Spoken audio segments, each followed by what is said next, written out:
7절까지의 말씀을 우리 같이 읽겠습니다.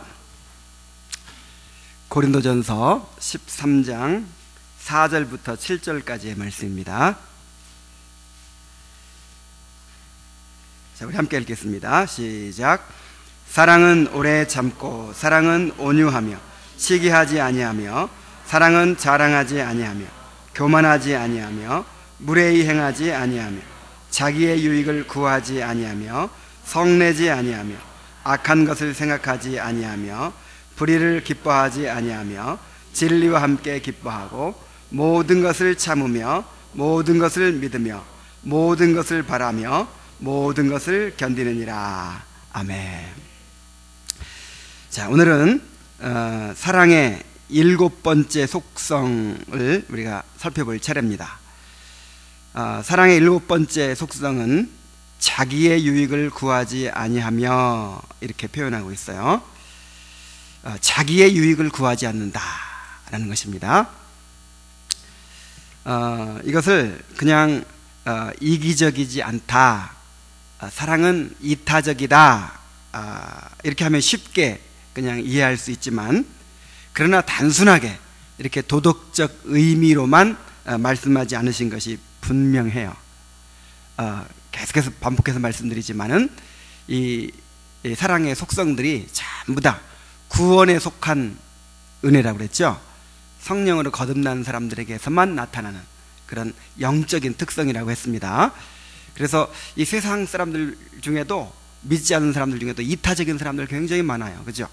이번에 세월호 사건 같은 것을 통해서도 정말 불신자인데도 그렇게 이타적으로 남을 먼저 생각하는 그런 사람들이 있어요. 그러나 하나님 보실 때는 아무리 선한 일을 해도요, 하나님을 믿지 않는 사람의 선은 선이 아닌 거예요. 이 자기를 벗어날 수가 없어요. 하나님 구원받지 못한 사람의 선은 아무리 선을 행해도 그것이 자기중심적인 선이 되는 거예요. 그래서 바울이 말하고 있는 이 자기 유익을 구하지 않는다라고 하는 것은 단순히 도덕적인 차원을 넘어서서 영적인 차원의 하나님과의 관계 속에서 나타나는 그런 영적인 특성을 말한다라고 하는 것이 분명합니다. 그래서 이 자기 유익을 구하지 않는다라고 하는 것이 어떤 의미인지, 그리고 우리가 어떻게 자기 유익을 구하지 않는 그런 참된 사랑을 할 수 있을 것인지 한번 함께 살펴보도록 하겠습니다. 자, 먼저 자기의 유익을 구하지 않는다라는 말의 정확한 의미를 우리 한번 살펴보도록 하겠습니다. 자기 유익을 구한다라는 말이 무슨 뜻일까요? 이것을 직역하면 자기의 것을 구한다, 그런 뜻이 돼요. 자기의 것을 구한다. 근데 여기 구한다라고 하는 제타이라고 하는 말은 이제 히브리어에서 이 바카시라는 말을 번역한 말인데, 이 바카시라는 말이 구약 성경에서 어떨 때 쓰이냐면은 이 백성들이 하나님을 찾을 때 쓰이는 말이에요. 하나님을 구하고 찾을 때 이 바카시라는 말을 썼는데, 이 말을 번역한 것이 이 제타이라는 말이에요. 구한다. 그러니까 무슨 뜻이겠습니까? 자신의 것을 구한다, 이 말은 마치 하나님을 찾는 것처럼, 하나님 찾을 때 어떻게 찾아요? 마음을 다하고 뜻을 다하고 힘을 다해서 하나님 찾죠? 하나님을 구하죠? 그런 것처럼 오로지 자기의 것을, 자기 자신을 그렇게 마음을 다하고 뜻을 다하고 힘을 다해서 자기를 구하는 것을 말하는 것입니다. 그래서 자기의 유익을 구한다, 이 말을 쉽게 설명하면 자기 자신을 추구한다, 자기를 위해 산다, 그런 뜻이에요. 자기 자신을 추구하고 자기를 위해 산다, 그런 뜻이에요. 그러니까 자기 유익을 구하지 않는다라는 말은 무슨 말이겠어요? 자기를 추구하지 않는다, 자기를 위해 살지 않는다, 그런 뜻이 되겠죠. 사랑은 자기 자신을 추구하지 않는다는 것입니다. 진정한 사랑은 자기를 위해 살지 않는다는 것입니다. 그러면 무엇을 추구해요? 무엇을 위해 살아요? 하나님을 추구하는 것이죠. 하나님을 위해 사는 것이죠. 인간은 하나님의 영광을 위해서 지음받았습니다. 오늘날 이 개념조차도 이렇게 마음에 와닿지 않은 사람들이 많아요. 왜냐하면 내가 주인공이고 하나님이 나를 위해 존재하거든요. 내 행복을 위해서 존재하는 분이 누구예요? 하나님이에요. 그러나 그렇지 않단 말이에요. 하나님께서 자기의 영광을 위하여 우리 인간을 지으신 거예요. 그래서 하나님에 대해서 이제 가르치면요, 왜 하나님이 누구는 택하고 누구는 안 택했냐, 하나님이 왜 이렇게 하시냐, 왜 저렇게 하시냐, 세월호 사건 같은 걸 왜 허락하시냐, 이런 질문들이요, 가만 따지고 보면요, 전부 다 인간을 중심에 딱 놓고 있으니까 이해가 안 가는 거예요. 인간이 중심이 아니에요. 하나님이 중심이란 말이에요. 그래, 하나님의 영광을 위해서 인간을 창조하신 거예요. 하나님의 영광을 위해서 존재하도록, 하나님을 위해 살도록, 하나님을 추구하며 살도록 하나님을 위해서 인간을 창조하셨다라고 하는 것입니다.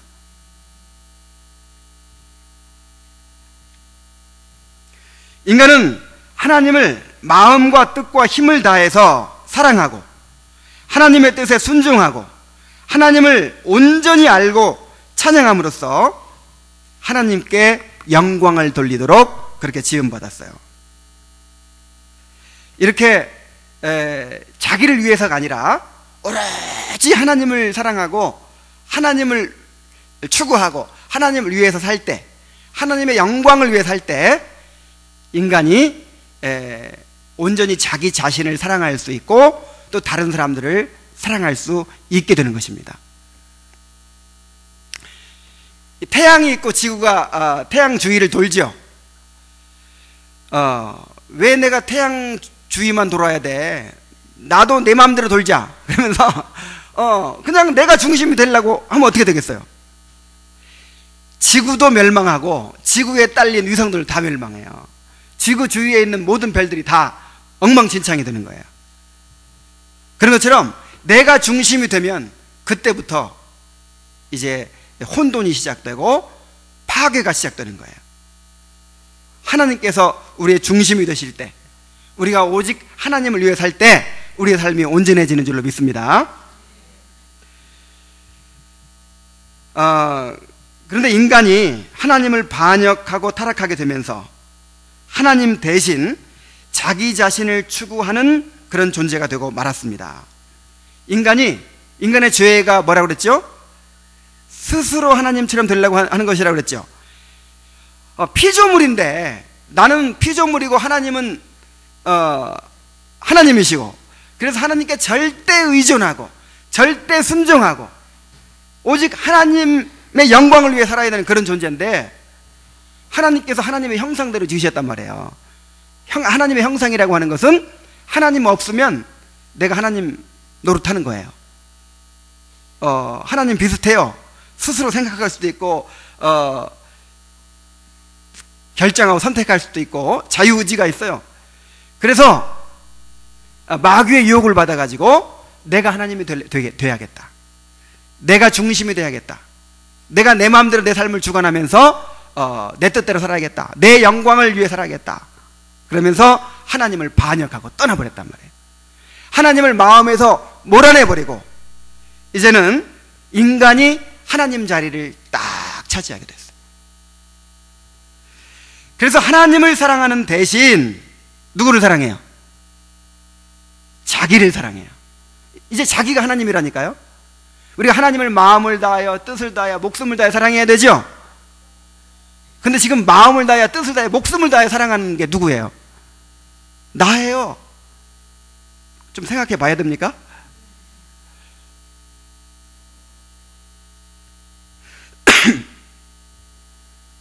자기가 하나님이 돼서 자기 자신을 섬기며 살아가고 있어요.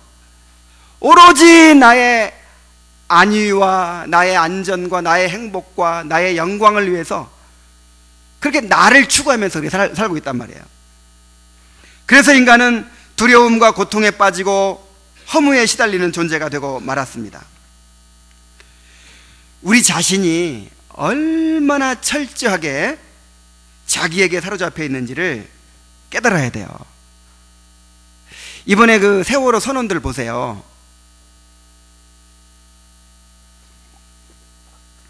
배가 침몰하니까 자기들을 살라고 조타실에 모였어요. 그래 구조대가 오기만 기다리는 거예요. 계속 연락하면서. 그리고 구조대가 오니까 나갑니다. 근데 핸드폰을 놓고 왔어요. 핸드폰 가지러 다시 가서 핸드폰을 가지고 나왔어요. 근데 가지러 가면서 그 지금 배 안에 누가 있어요? 수백 명의 학생들이 있는데 그 학생들은 도대체 생각지도 않은 것인지 일부러 죽이려고 한 것인지 모르겠어요. 아니 어떻게 인간이 그럴 수가 있어요? 그러니까 자기에 대해서는 자기 핸드폰보다 다른 그 수백 명의 목숨보다 뭐가 더 중요해요? 핸드폰이 중요한 거예요. 이것이 인간이에요. 근데 여러분 주의사항이 있습니다. 주의사항. 그런 거 보면서 이 나쁜 사람들 막 욕하고 막 그러지만 말고 그 사람들의 모습을 통해서 나를 바라봐야 됩니다. 우리한테 그런 모습이 있어요, 없어요? 정도의 차이지. 우리는 혹시 핸드폰 가지러 가는 길에 지금 구조대가 온다, 빨리 나와라, 이렇게 말했을지 몰라요. 우리는 좀 더 양심적이라.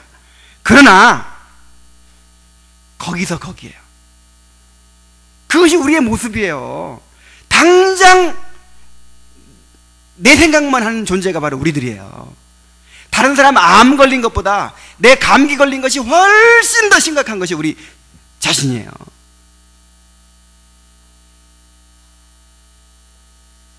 우리가 누군가를 사랑한다고 하는 것도 결국은 다 자기 사랑에서 비롯된 것입니다.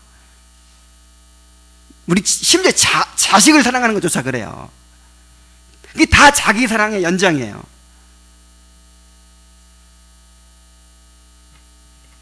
이것이 바로 인간이 빠져있는 죄의 수렁입니다. 자, 인간이 빠져있는 죄의 수렁이 뭐예요? 자기 사랑, 자기 집착의 수렁이에요. 이 자기라는 늪에 빠져있는 거예요, 인간은. 그게 죄성이에요. 그게 죄의 본질이에요. 또한 이것이 인간이 겪고 있는 모든 고통의 원인입니다. 모든 갈등의 원인입니다.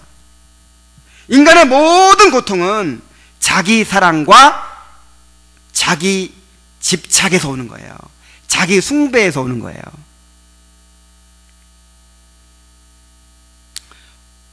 어제가 이 석가탄신일이었죠. 근데 이 불교의 교리를 살펴보면요, 그 인간의 문제를 지적하는 면에서는 좀 비슷한 면이 있어요. 이 불교에서 말하는 이 구원론은 이제 그 사성제라고 하는 데서 잘 나타나는데, 이 사성제가 뭐냐면 네 가지의 성스러운 깨달음이다. 아주 고귀한 깨달음이다. 그런 뜻이에요. 이 네 가지를 잘 깨닫고 이제 실천할 때 열반에 해탈하고 열반에 들 수 있는 거예요.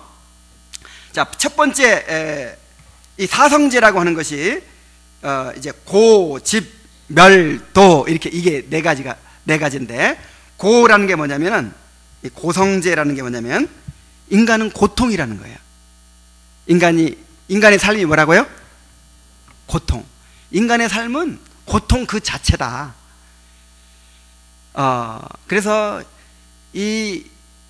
물론 이제 즐거움이 간간히 있긴 하지만 이것도 그냥 순간에 지나가는 것이고 다 허무한 것이고, 인간은 이 희노애락의 모든 이 삶 자체가 고통일 뿐이라는 거예요. 이것은 우리가 말하는 거하고 비슷하죠. 인간은 죄와 비참의 상태에 빠져 있습니다. 그러나 인간의 삶을 자연 상태로 보면 안 돼요. 중립 상태로 보면 안 돼요. 인간은 저주 아래 있고 죄와 비참의 상태에 있습니다. 그런데 그 고통의 원인이 뭐냐 이거예요. 고통의 원인이 뭐냐면 이 집에 돼. 집.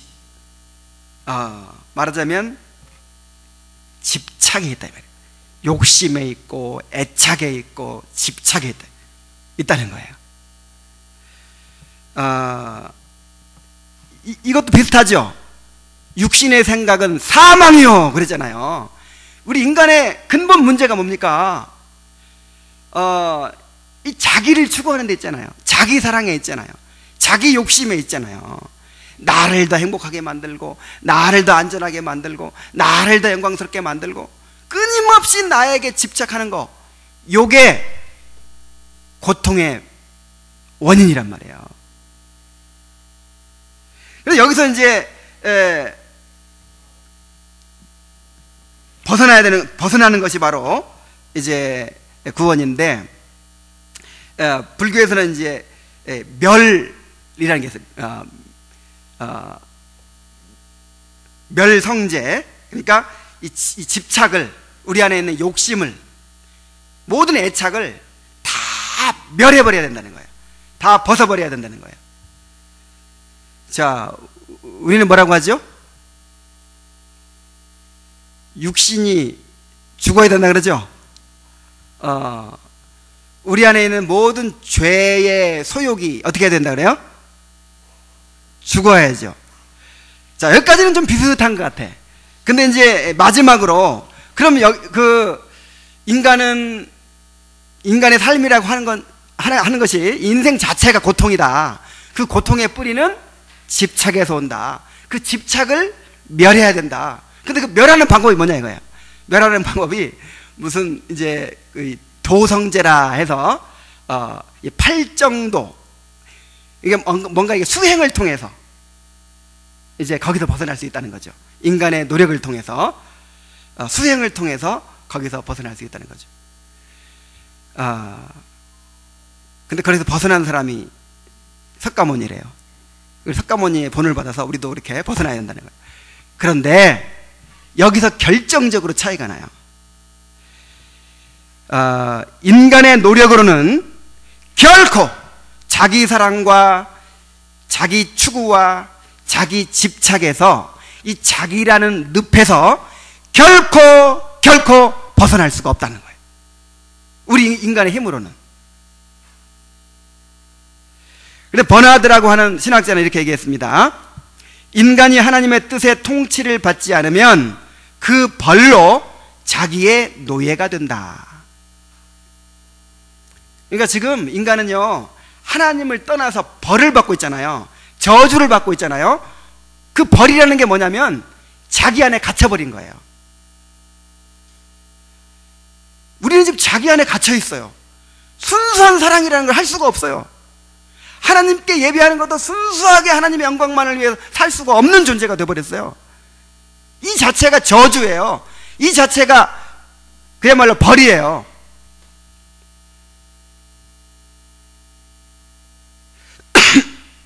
이제 예를 들어서 어떤 유치원 아이가 아주 그냥 어떻게 자기만 아는 아이가 있어요. 이기적인 아이가 있어요. 그래서 어딜 가든지 뭐든지 자기 거라고 다 뺏고 자기만 그냥, 그런 아이가 있으면 이 아이가 행복할까요? 불행할까요?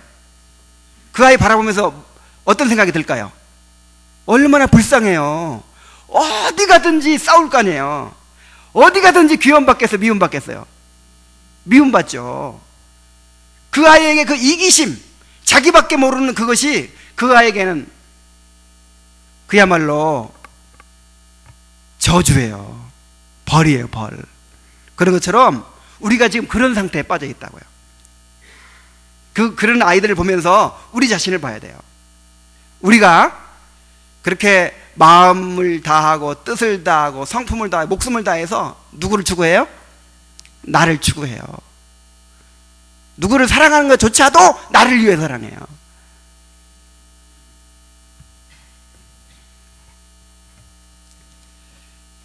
자, 버나드의 말을 다시 한번 읽습니다.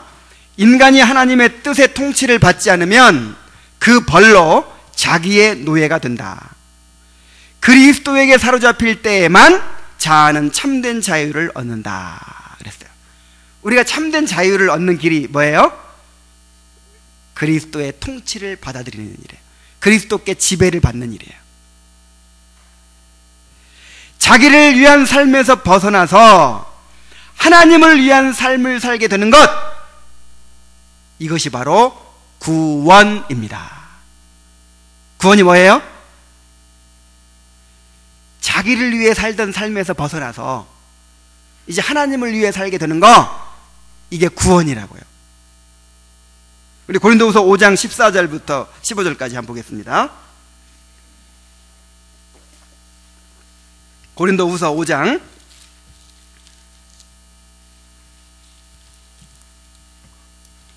14절부터 15절. 자, 함께 읽겠습니다. 시작. 그리스도의 사랑이 우리를 강권하시는도다. 우리가 생각하건대 한 사람이 모든 사람을 대신하여 죽었은즉 모든 사람이 죽은 것이라. 그가 모든 사람을 대신하여 죽으심은 살아있는 자들로 하여금 다시는 그들 자신을 위하여 살지 않고 오직 그들을 대신하여 죽었다가 위하여 살게 하려 함이라. 아, 예수님께서 십자가에 달리신 목적이 우리를 구원하기 위해서 십자가에 달리셨죠? 근데 그 구원이라는 게 뭐예요? 자기를 위해 우리가 살았었는데, 우리가 자기를 위해 사니까 여기서 모든 고통이 나왔다 그랬죠. 근데 우리 스스로는 여기서 벗어날 수가 없어요.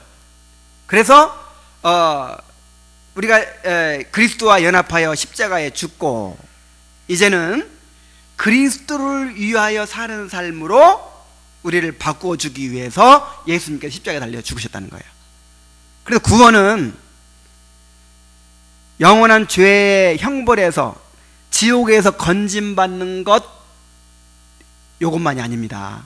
그건 50%예요. 그렇게 해서 어떻게 한다는 거예요? 건져서 어떻게 하겠다는 거예요? 죄의 형벌, 영원한 지옥의 멸망에서 건져가지고 어떻게 하겠다는 거예요? 이제 주님을 위한 삶을 살도록 해주는 거, 이게 구원이에요. 그래서 구원을 얘기할 때 반쪽만 얘기하면 안 돼요. 그럼 구원이 아니에요. 그 반쪽만 얘기하는 사람들이 바로 저 구원파예요. 구원파의 구원이 우리의 구원과 뭐가 다르죠? 구원파의 구원은 영원한 지옥 갈 사람들을 건져서 천국 가게 해줬다는 거예요. 지옥 멸망하지 않도록, 그래서 영생을 얻게 해줬다는 거예요. 단지 요거예요. 목적이 없어. 목적이.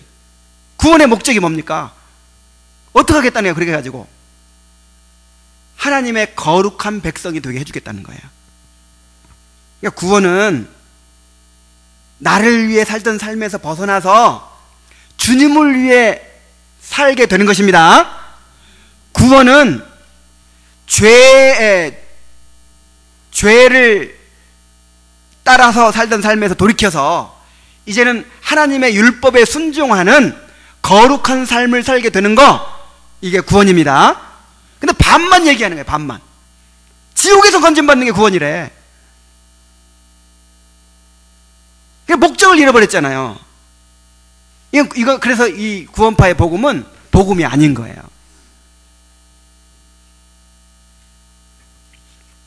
우리 로마서 14장 7절 한번 더 찾아보겠습니다. 로마서 14장 7절.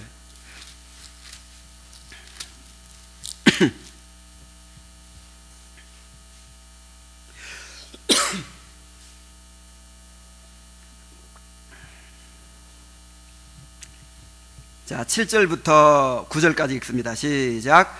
우리 중에 누구든지 자기를 위하여 사는 자가 없고 자기를 위하여 죽는 자도 없도다. 우리가 살아도 주를 위하여 살고 죽어도 주를 위하여 죽나니 그러므로 사나 죽으나 우리가 주의 것이로다. 이를 위하여 그리스도께서 죽었다가 다시 살아나셨으니 곧 죽은 자와 산 자의 주가 되려 하심이라. 예수님이 왜 죽었어요? 이를 위하여. 죽어도 주님을 위해 죽고 살아도 주님을 위해 사는 사람을 만들기 위해서 예수님께서 십자가에 달려 죽으셨다는 거예요. 그래서 예수님 믿는다는 게 무엇입니까? 회개가 무엇입니까? 회개가 뭐죠? 회개는 돌이키는 것입니다. 나를 추구하고 나를 위해 살던 삶에서 이제 하나님을 위해 사는 삶으로 돌이키는 거예요. 나를 위해 살던 삶은 끝나버리는 거예요. 자기를 십자가에 못 박아버리는 거예요. 이렇게 주님을 중심에 모시고 주님을 위하여 살게 될 때 이제 비로소 우리가 자기에게서 벗어나서 다른 사람들을 온전히 사랑할 수 있게 되는 것입니다. 그러므로 우리가 구원받았다면 이제는 자신을 추구하는 삶에서 벗어나야 돼요. 이것이 죄인 줄 알아야 돼요. 여러분, 이 종교적 행위를 잘 하는 것이, 도덕적 행위를 잘 하는 것만으로 충분하지 않아요. 바리새인들 보세요. 얼마나 종교적 행위를 잘했습니까? 얼마나 도덕적인 행위를 잘했습니까? 그러나 그 중심에 누가 있어요? 내가 있어요. 자기 의의를 쌓는 거예요. 자기 의. 내가 깨져버리지 않으면 그 사람이 행하는 아무리 선한 일도 하나님 보시기에 악한 일이 된다고요. 악한 일이. 그래서 바리새인들은 선을 행하면 행할수록 그게 뭐가 돼요? 자기 의. 자기 의의는요, 하나님의 의의를 대항하는 것이잖아요. 그래서 오죽했으면 세리는 구원받는데 바리새인은 버림받았습니다. 저주받았습니다.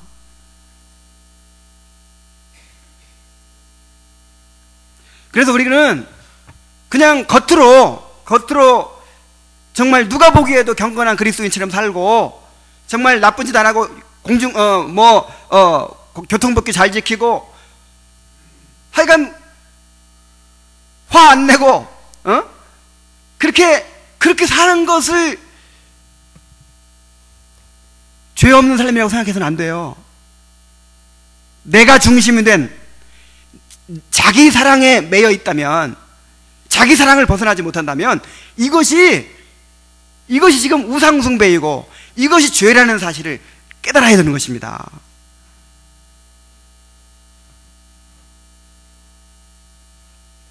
오늘날에는 그 어느 때보다도 이 자기 숭배의 정신이 사람들의 마음을 지배하고 있어요.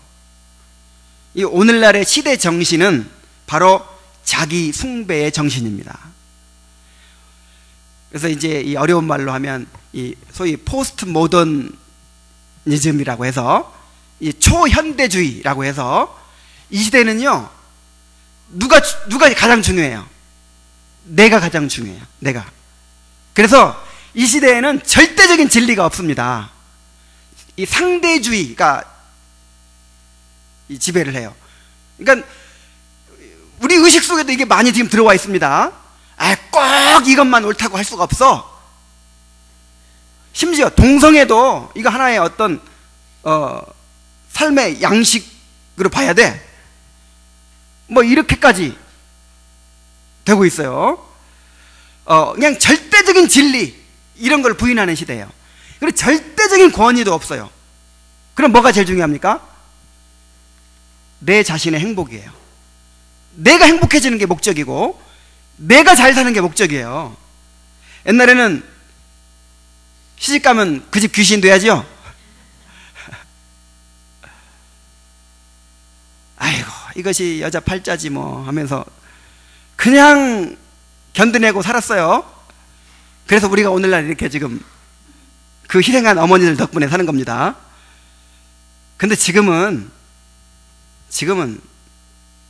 누가 중요해요? 내가 불행해지는데 그런 게 무슨 소용이 있어요? 가정이고 뭐고 내가 살고 봐야지. 내가 행복해지고 봐야지.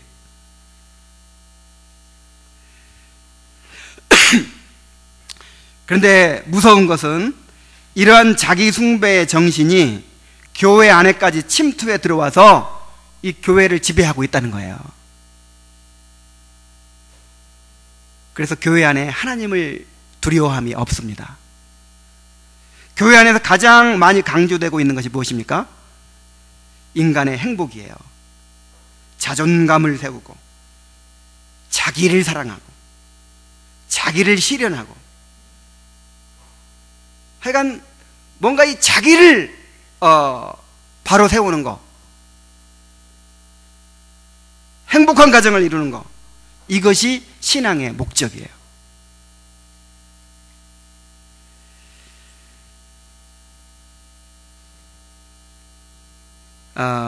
이제 그 중에 하나가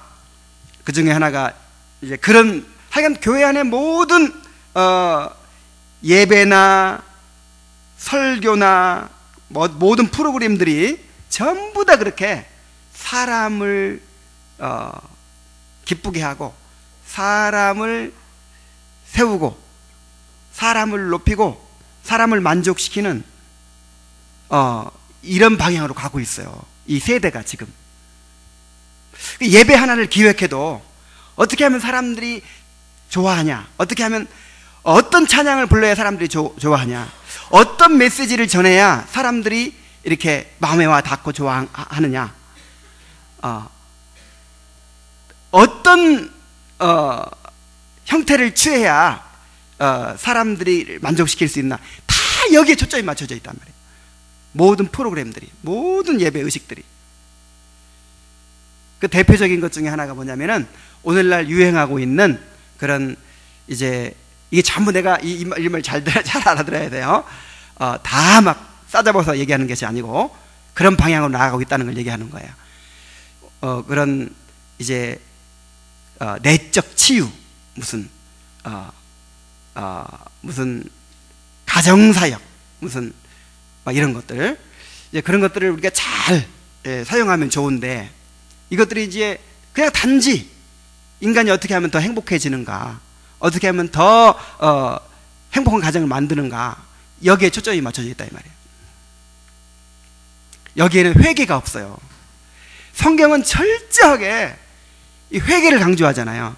그래서 모든 문제에서 뭘 해야 돼요? 우리가 회개해야죠. 그러나 내적 치유하는 데 가면 회개가 있어요, 없어요? 우리를 피해자로 만들죠, 무조건. 어린 시절의 상처, 누구 때문에 받은 상처.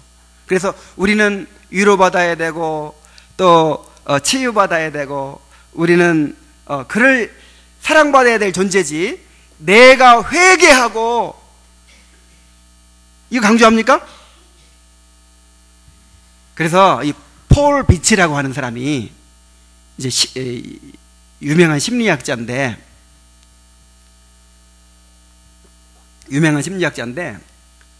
아주 교회를 열심히 다닌 사람이었어요. 근데 심리학을 계속 공부하다 보니까 신앙을 버리게 됐어요. 물론 이제 구원받지 않았으니까 버렸겠죠. 그래가지고 이제 그 심리학을 이제 자기 우상으로 삼고 그렇게 이제 살다가 나중에야 이제 거기에 한계를 깨닫고 예수님을 영접하고 구원받게 됐어요. 그리고 나서 보니까 이제 뭐가 문제였는가 보이는 거예요. 뭐가 문제였는지를. 그래가지고 그분이 요즘 책을 많이 내고 있는데 그분이 이런 얘기를 했어요.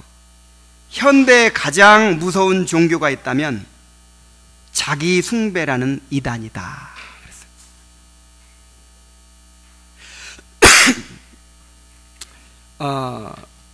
그러니까 우리가 모르는 사이에 내가 하나님이 되고 있는 거예요.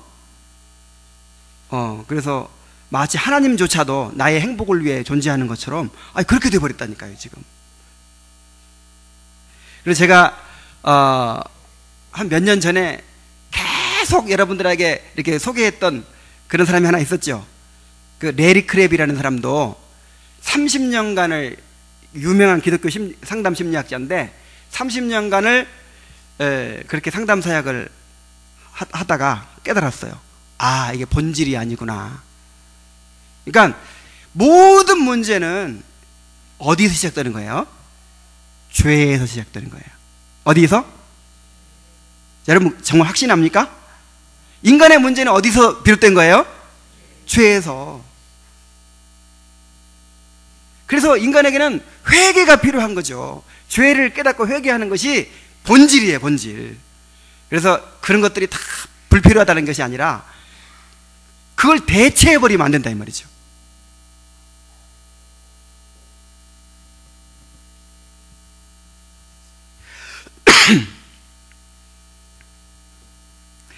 이 성경에는 그 어디에도 자기를 사랑하는 말, 자기를 사랑하라 이런 말씀이 없어요.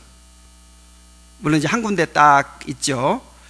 내 이웃을 누구처럼 사랑해라? 내 몸과 같이 사랑하라. 그런데 사실 그게 심리학적인 해석이에요. 그것도 거기 그냥 예를 든 거지. 우리가 제일 사랑하는 게 누구예요? 뭐예요? 내 몸이죠.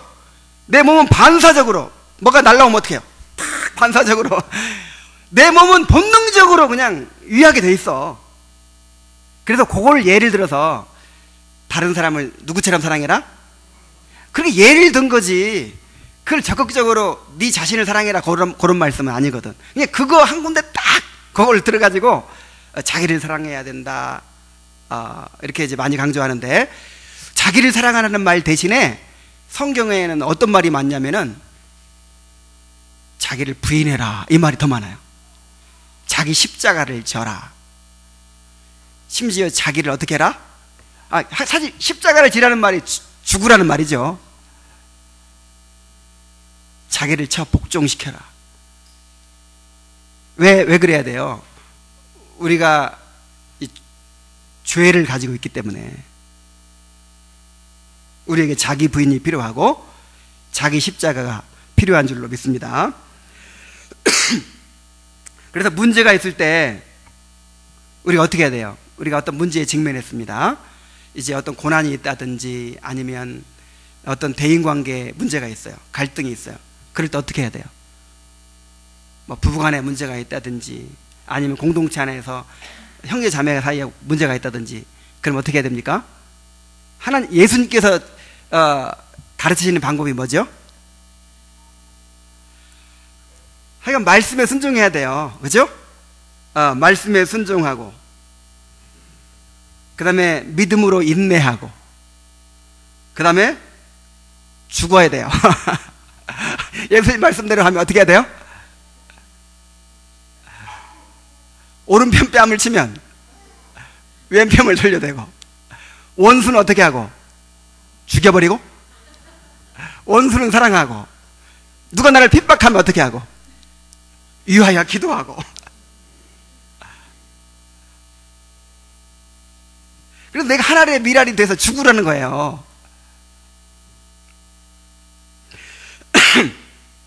이것이 주님의 방법이잖아요. 그죠? 성경의 인물들이 실제로 그렇게 살았나요? 살았어요? 안 살았어요? 다윗이 그렇게 살았나요? 안 살았나요? 아브라함이 그렇게 살았나요? 안 살았나요? 요셉이 그렇게 살았나요? 안 살았나요? 그렇게 살았어요? 안 살았어요?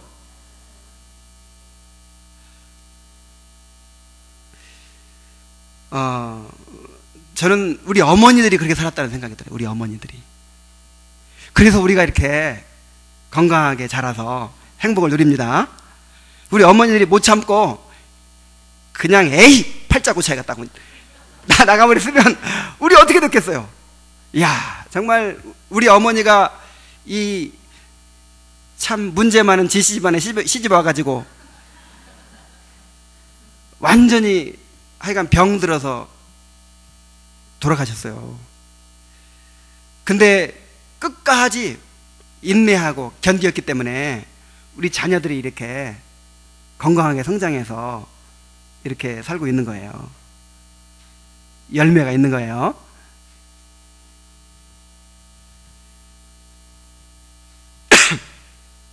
그런데 오늘날 이 자기 숭배 시대에는 이런 바보 같은 짓 안 합니다. 누가 이렇게 하려고 그래요? 그렇죠? 누가 참으려고 그래요? 누가 자기를 부인하고 자기 십자가를 지려고 그래요? 누가 울면서 날마다 기도하면서 그렇게 인내하려고 그래요? 누가 하늘의 미랄이 되려고 그래요? 아름다운 꽃이고 싶지 그냥.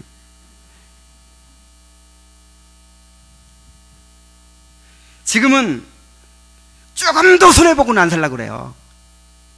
조금만 자존심을 건드려도 상처를 받아요.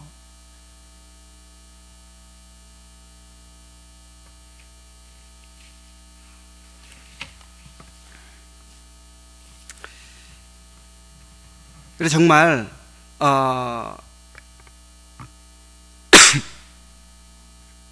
우리가 얼마나 철저하게 자기 자신에게 사로잡혀 있고 또 이 시대 정신이 얼마나 우리 자아를 숭배하도록 자신을 위해 사는 것이 지혜로운 삶이고 자신을 위해 살도록 그렇게 부추기고 있고 우리 안에 있는 죄성이 얼마나 본능적으로 자기중심적으로 그렇게 살아가도록 작동하고 있는지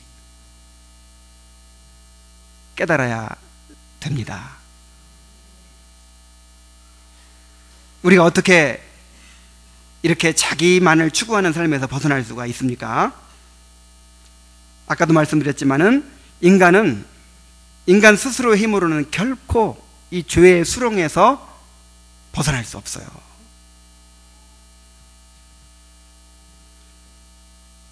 우리를 거기서 벗어나게 해주시는 것이 바로 구원인데, 이 죄의 수렁에서 벗어나게 해주는 구원인데, 우리를 거듭나게 하심으로써 우리에게 새 생명을 심으시고 우리에게 새로운 본성을 넣어주심으로써 이제는 나 자신을 위해 살지 않고 나를 위해 죽었다가 다시 살아나신 그리스도를 위해 살 수 있는 그런 사람으로 만들어주시는 줄로 믿습니다. 문제는 근데 그렇게 거듭났는데도 구원받았는데도 여전히 자기중심성을 벗어나지 못하는 그런 삶을 산다는 거예요.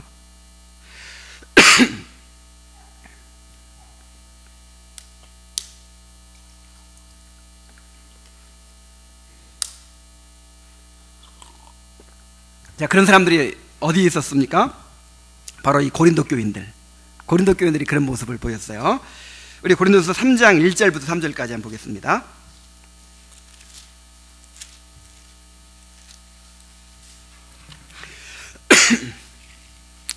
형제들아, 내가 신령한 자들을 대함과 같이 너희에게 말할 수 없어서 육신에 속한 자 곧 그리스도 안에서 어린아이를 대함과 같이 하노라. 내가 너희를 젖으로 먹이고 밥으로 아니하였노니 이는 너희가 감당하지 못하였음이거니와 지금도 못하리라. 너희는 아직도 육신에 속한 자로다. 너희 가운데 시기와 분쟁이 있으니 어찌 육신에 속하여 사람을 따라 행함이 아니리요. 자, 여전히 육신에 속해서 육신을 따라 행하는 사람들이 있어요. 그런데 여기 이제 이 구절을 근거로 해서 이 스코필드, 이 세대주의를 창시한 스코필드라는 사람이 이제 그 사람은 세 종류의 사람이 있다. 그래서 구원받은 사람, 그 다음에 신령한 사람, 다시 구원받지 못한 사람, 이건 이제 육에 속한 사람, 그 다음에 신령한 사람, 아주 성숙한 사람, 그 다음에 육신에 속한 사람, 그 구원은 받았지만 그냥 마치 구원받지 않은 사람처럼 살아가는 그런 육신적으로 살아가는 사람, 이 세 종류의 사람이 있다, 이렇게 이제 이야기를 하고, 그 다음에 이것을 이제 CCC라는 단체에서 이것을 널리 퍼뜨렸어요. 이 세 종류의 사람 이론을. 그런데 여기서 이제 우리가 좀 조심해야 될 것은 뭐냐면은 음,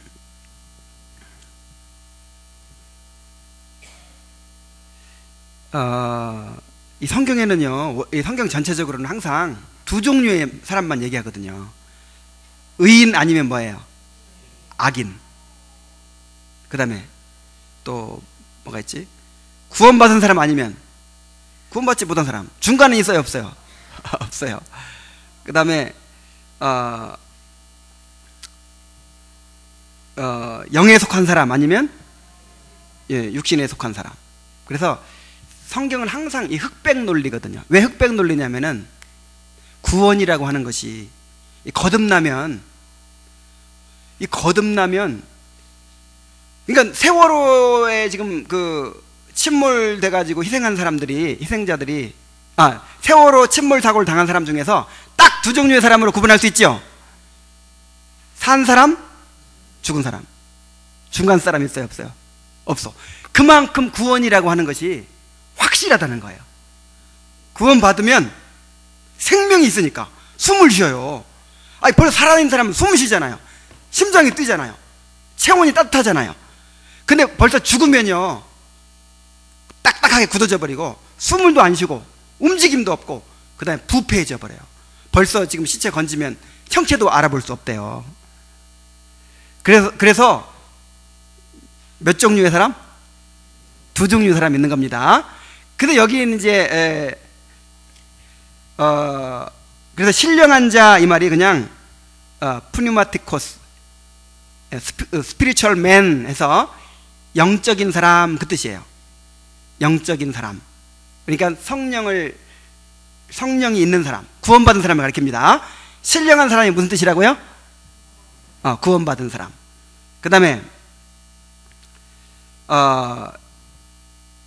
육에 속한 사람은 이건 아예 그냥 구원받지 못한 사람을 가리켜요. 이제 문제는 뭐냐면 육신에 속한 자.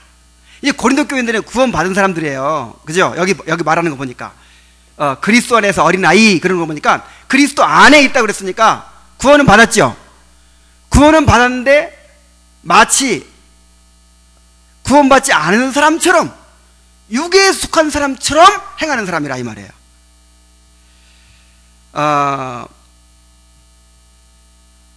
As man of the flesh. 그러니까 마치 육에 속한 사람처럼 행하는 사람이라 이 말이에요. 그래서 아예 이런 종류의 사람이 따로 있는 게 아니라 비정상적인 사람을 말하는 거예요, 지금. 자, 무슨 말씀인지 이해하시겠어요? 아예 성령 충만하게 살아가는 사람이 있고 구원은 받았지만 평생 그냥 그 육신의 행실로 살아가는 사람이 있다, 이런 뜻이 아니고 일시적으로 또는 비정상적으로 지금 구원받았는데 마치 구원받지 못한 사람처럼 그렇게 살아가고 있는 거예요. 그래서 예를 들어서 세월호에서 건진받은 사람도 살아났긴 살아났지만 혼수 상태에 있는 사람도 있고 또 병원에 입원한 사람도 있겠죠. 근데 그런 종류의 사람이 있다, 그게 아니라 나으면 어떻게 돼요? 퇴원하잖아요. 다시 살아나잖아요. 그래서 두 종류만 있는 거예요. 죽은 사람, 산 사람, 구원받은 사람, 구원받지 못한 사람.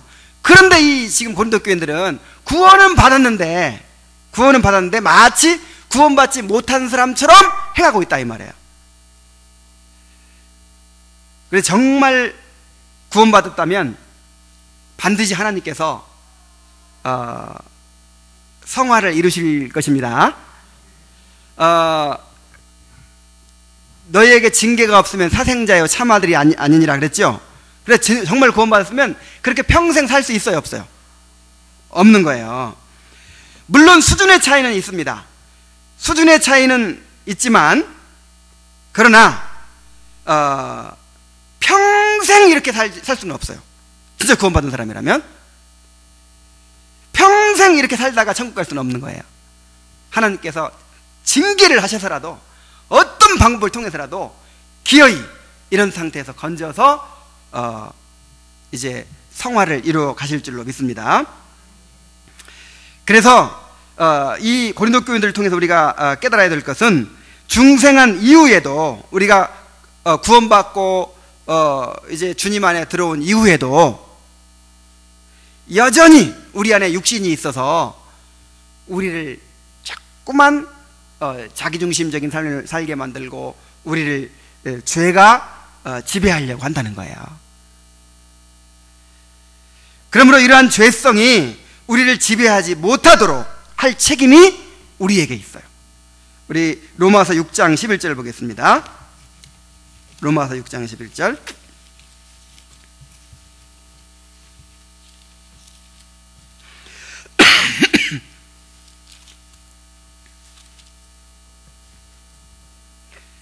이와 같이 너희도 너희 자신을 죄에 대하여는 죽은 자요 그리스도 예수 안에서 하나님께 대하여는 살아있는 자로 여길지어다. 이게 구원받은 사람이죠. 이제 죄에 대해 죽었습니다. 더 이상 죄가 나를 이제 완전히 지배할 수 없는 거예요. 그리고 하나님께 대해서는 살았어요. 이제 하나님의 능력이 역사하고 성령께서 역사하고 이제 하나님을 사랑하는 마음, 또 율법에 순종하고자 하는 마음, 그런 것들이 살아 움직이는 그런 거듭난 사람이 된 거예요. 그런데 이 12절을 보면 이상한 말씀이 있어요. 그러므로 너희는 죄가 너희 죽을 몸을 지배하지 못하게 하여 몸의 사역에 순종하지 말고. 아니, 죄에 대해 죽어버렸는데 이제는 하나님께 지배를 받는 사람, 성령의 지배를 받는 사람이 됐는데 여전히 어떤 가능성이 있어요? 죄가 우리를 지배할 가능성이 있다, 이 말이에요. 그러니까 완전히 지배하지는 못합니다. 아까도 말씀드렸지만 완전히 우리를 지배할 수는 없지만 일시적으로 마치 구원받지 않은 사람처럼 우리를 지배할 수 있어요, 없어요? 있어요. 그래서 어떻게 하라는 거지요? 죄가 너희 죽을 몸을 지배하지 못하게 하여 몸의 사역을 순종하지 말고, 또한 너희 지체를 불의의 무기로 죄에게 내어주지 말고. 우리가 죄의 도구가 될 수도 있구나, 죄의 노예가 될 수 있구나, 일시적으로. 오직 너희 자신을 죽은 자 가운데 다시 산 자같이 하나님께 드리며 너희 죄를 의의 무기로 하나님께 드리라. 죄가 너희를 주장하지 못하리니 이는 너희가 법 아래 있지 아니하고 은혜 아래 있음이니라. 그랬어요. 그래서 우리가 할 일은, 우리는 이제 나 자신을 위해 살지 않고 이제 누구를 위해 사는 사람 됐어요? 하나님을 위해 사는 사람 됐어요. 그러한 가능성이 우리에게 심겨졌어요. 그러한 가능성이, 죄의 권세가 이제 더 이상 우리를 완전히 지배할 수 없게 돼버리고, 우리가 이제 우리 하나님의 율법이 우리 마음에 새겨지고, 또 새로운 생명이 주어지고 새로운 본성이 주어지고, 이제는 성령께서 우리 안에 내주하시고, 그래서 이제는 하나님을 위해 살 수 있는 가능성이 주어진 거예요. 그러나 여전히 죄의 오염이 남아있어요. 이 죄성이 남아있어요. 육신이 남아있어요. 그래서 끊임없이 우리를 다시 죄의 삶으로 이끌어갑니다. 그 죄의 삶이라고 하는 게 뭐였었죠? 자기중심적인 삶, 나를 위해 사는 삶. 그래서 나 자신도 모르게 우리가 무엇을 행하느냐가 문제가 아니라 나 자신도 모르게 선을 행하면 그것조차도 누구를 위해서 해요? 선을 행하는 것조차도 나를 위해서 해. 나 자신도 모르게. 이건 자동이야, 자동. 그래서 끊임없이 우리가 말씀으로 은혜를 받고 기도하고 성령의 능력을 힘입어서 죄를 죽이는 삶을 살아야 되는 거예요. 너희가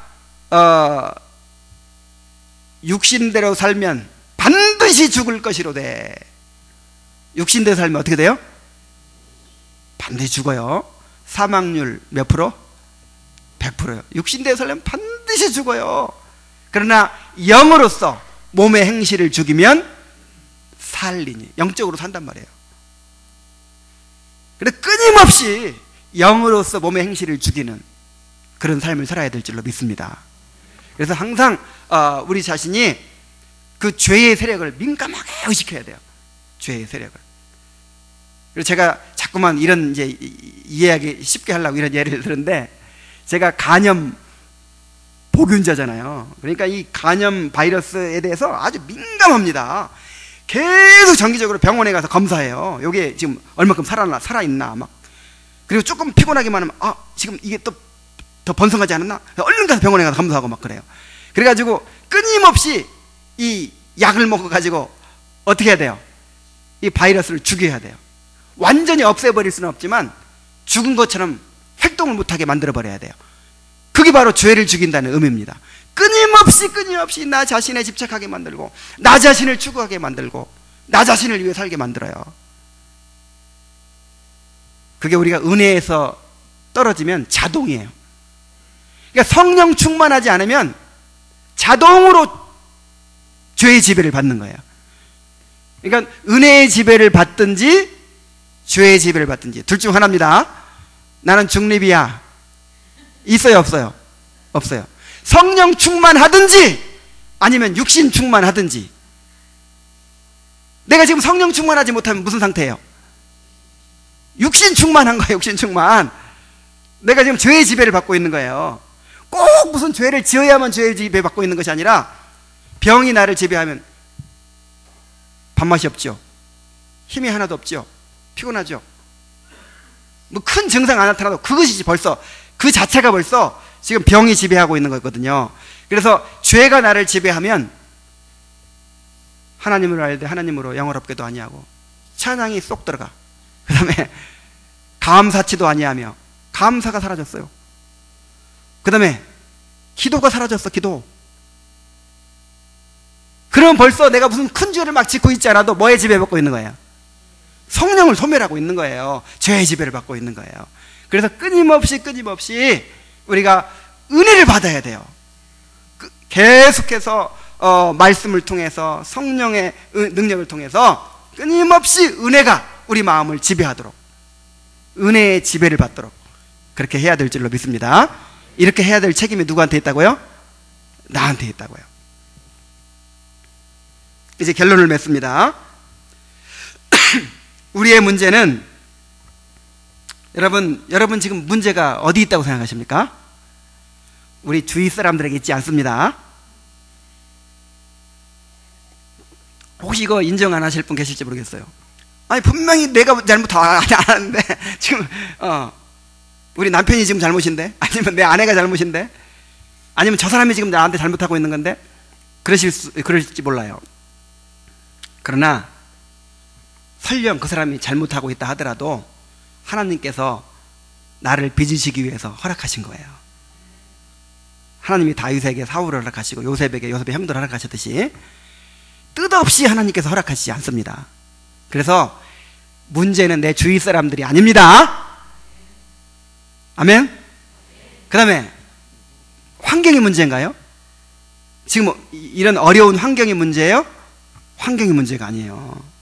하나님께서는 모든 일을 합력하여 선을 이루십니다. 심지어 어떤 어려움조차도 그것이 우리에게 축복이 되는 거예요. 우리는 복 있는 사람들이잖아요. 그럼 뭐가 문제예요? 우리 자신이에요. 우리가 이 자기 사랑을 벗어나지 못한 것, 우리가 자기 집착을 벗어나지 못하는 것, 우리가 자기를 위한 이 자기라고 하는 이 올무에서 벗어나지 못하는 것, 이것이 문제인 것입니다.